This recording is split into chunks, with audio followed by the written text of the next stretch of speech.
రెండు చేతులు చెబితే మంచిది. రెండు చేతులు ఎందుకు ఎత్తమన్నాను? రెండు చేతులు ఎత్తి నేను చాలాసార్లు స్తోత్రం చెప్పండి అని అంటున్నాను. ఎప్పుడన్నా మీకు డౌట్ వచ్చిందా అసలు రెండు చేతులు ఎందుకు ఎత్తమంటాడు? ఒక చెయ్యి ఎత్తితే సాలదా? ఏమైనా వచ్చిందా? అమాలేకీలు ఇశ్రాయేలీయుల మీదకి యుద్ధానికి వచ్చినప్పుడు మోషే కొండెక్కి కూర్చుంటాడు. కింద యెహోషువాయేమో అమాలేకీల మీద యుద్ధం చేస్తుంటాడు.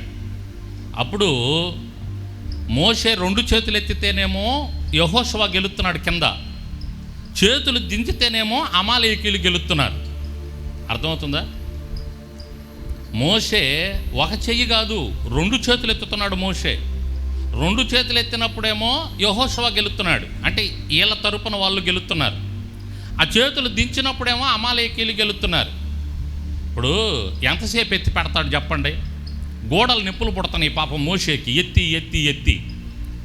అప్పుడు ఏం చేశాడంటే ఆ గోడలు నొప్పి పుడతాయి అని కొంచెం అటు దించుతున్నాడు. మీరు కూడా కాసేపు ఎత్తి పెట్టారనుకో చేతులు, కాసేపటికి ఏం చేస్తారు? గోడలు నొప్పులు పుట్టి చిన్నగా దించుతుంటారు, అవునా కాదా? మోషే కూడా అలా దించుతున్నాడు. అది దించేటప్పుడేమో అమాలేకీలు వీళ్ళని కొడుతున్నారు. అప్పుడు వీళ్ళకేం అర్థం కాలేదు, ఏం జరుగుతుంది? అరే మోషేకి గోడలు నొప్పులు పుడతాయి, అందుకని ఈ విధంగా వాళ్ళు గెలుతున్నారు అని చెప్పి అహరోను ఊరు అని ఇద్దరు ఉంటారు. నిర్గమాకాండం 17 అధ్యాయాలు ఉంటుంది ఈ స్టోరీ అంతా, తర్వాత చూడండి వీలైతే, అప్పుడు సమయం లేదులే.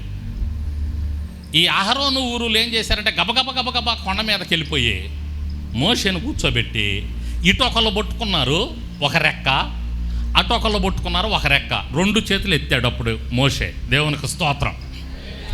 ఇటేమో అహరోను అని ఆయన పట్టుకున్నాడు. అహరోను మోషేకి అన్నే, సొంత అన్న. ఈ అన్న ఒకవైపు పట్టుకున్నాడు చెయ్య. ఇటేమో హూరు అనే ఆయన ఇంకొక ఆయన ఉన్నాడు ఇశ్రాయేలీయుడు, ఆయన ఒక పక్క పట్టుకున్నాడు చెయ్య. వీళ్ళు అలా పట్టుకోగానే ఇక వీళ్ళ యొక్క ఆధారం తీసుకొని మోషే చక్కగా రెండు చేతులు పైకెత్తాడు. యుద్ధం అయిపోయిన దాకా రెండు చేతులు పైకెత్తే ఉన్నాడు. దేవునికి స్తోత్రం, హల్లెలూయా. ఎప్పటిదాకా? యుద్ధం అయిన దాకా. ఎందుకంటే వీళ్ళు పట్టుకొని ఉన్నారు కాబట్టి. సరే, ఇంతకీ అదంతా పక్కన పెడితే రెండు చేతులు ఎత్తినప్పుడు ఇశ్రాయేలీయులకు విజయం వచ్చింది. దేవునికి స్తోత్రం. అందుకని రెండు చేతులు ఎత్తమని చెబుతున్నా. ఇంకొక అర్థం ఏంటంటే రెండు చేతులు ఎత్తడంలో నువ్వే ప్రభువా, నీకంటే మాకు దిక్కు లేదయ్యా అని అర్థం. రెండు చేతులు ఎత్తేయటం అంటే రే వాడు రెండు చేతులు ఎత్తేసాడు రా అంటారు. అంటే దాని అర్థం ఏంది? అయిపోయింది ఇక అంతా, ఇక మా చేతుల్లో ఏం లేదు ప్రభువా, నీ చేతులకే సమస్తం అప్పగిస్తున్నాము, మమ్మల్ని నడిపించేది నువ్వే, మమ్మల్ని పట్టుకొని నడిపించని దాని అర్థం అన్నమాట రెండు చేతులు ఎత్తటం. రైట్. ఇప్పుడు ఈ లోకపరంగా చెప్తా ఇంకో విషయం అదేంటంటే, మీరు ఎక్సర్సైజ్ చేశారా? ఎక్సర్సైజులు చేసినప్పుడు రెండు చేతులు పైకి ఎత్తుతారు. ఎత్తేదా? ఎత్తేది ఎప్పుడన్నా చూసారా? రెండు చేతులు పైకి ఎత్తుతారు. అంటే దాని అర్థం ఏంటంటే రెండు చేతులు రెక్కలు పైకి ఎత్తినప్పుడు శరీరంలో ఉన్నటువంటి భాగాలన్నీ సర్దుకుంటాయి, నరాలన్నీ సర్దుకుంటాయి, రక్త ప్రసరణ బాగా జరిగింది. ఇది సైన్సు. దేవునికి స్తోత్రం. అంటే ఇటు సైన్స్ పరంగా ఆరోగ్యపరంగా చూసుకున్న రెండు చేతులు ఎత్తటం మంచిదే, ఇటు ఆత్మీయంగా చూసుకున్న రెండు చేతులు ఎత్తటం దేవునికి ఇష్టం. దేవునికి స్తోత్రం.